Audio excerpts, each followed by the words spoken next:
Power. He's the man whose name you'd love to touch, but you mustn't touch.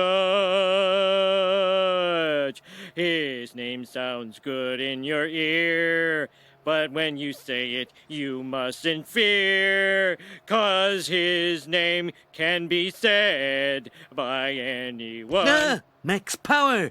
How's every little thing? You remembered my name! Well, who could forget the name of a magnetic individual like you? Keep up the good work, Max. Mr. Power? Yes, of course, Mr. Power.